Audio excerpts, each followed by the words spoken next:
love of ancient history and our wish to tell a good story that really drove us to develop the Hegemony series.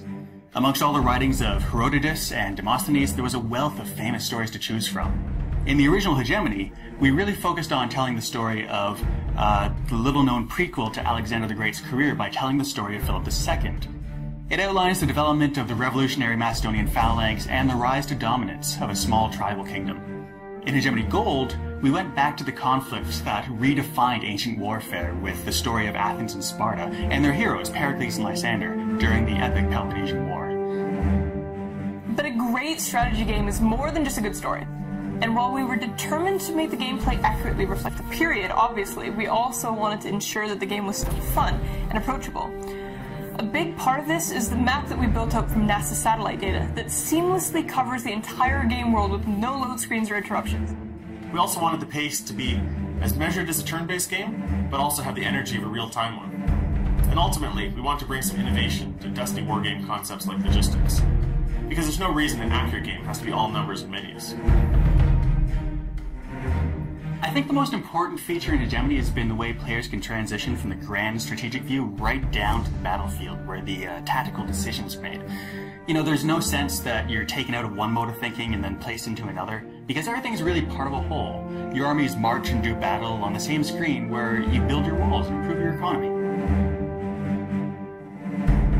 Pause control is also central to the design of the Hegemony games.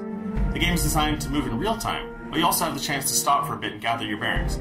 So don't worry if you can't master build orders or do 5 things at once, because pause control means you don't have to. Well, Rome is one of the most popular topics for ancient strategy games, but we love the challenge of bringing something new to the genre. The beauty of retelling the Gallic Wars is that it is well documented but not often dramatized. This is where Caesar became Caesar, where he went as a successful politician and came back a celebrated general and legitimate threat to the established order in the Roman Senate. You also have 2 very different types of armies and military systems to model. A lot had changed since the hoplite armies of ancient Greece. Rome had a legitimate killing machine in her legions, but also had to rely on locals to maintain control over the Gauls. In Hegemony Rome, the Rise of Caesar, we're significantly increasing the visual detail to create a more immersive and exciting world that will really draw the players in. Sieges will be much more dramatic as individual units stand atop their city walls to defend themselves against your siege towers, and in the field, players can now see peasants working their crops as the legions march past. The game map in Rome stretches from northern Italy all the way to the British Isles that recreates features from tiny streams to the tallest mountains in Europe. All this extra detail gives you a lot more maneuvering room on the battlefield and really lets you test your tactics. Yeah, one of the reasons we chose Rome was that we really wanted to add more construction options to the series, and no one in the ancient world did this better than the Romans. Roman armies were always building forts and camps to keep control over a region that you can't really understand how the legions of this period fought without appreciating the importance of fortification. To the amazement of Gauls and Germans, Caesar's engineers repeatedly did the impossible by bridging the uncrossable Rhine and bringing legions into the heart of their homeland. You'll also be able to upgrade your legions and cities with a significantly expanded skill system. Despite the uniformity of the Roman military, each legion and city was unique, and we're going to emphasize these differences in the new game. But we're going to get into more of those details later. We're really excited to share the news and information about Hegemony Rome that's going to be coming out in coming months.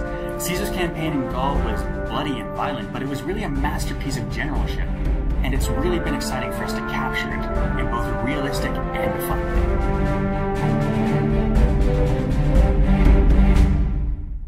Mic check.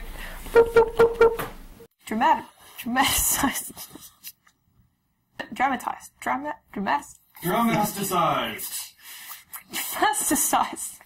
Dramaticized. It's not often dramatized. Dramatized.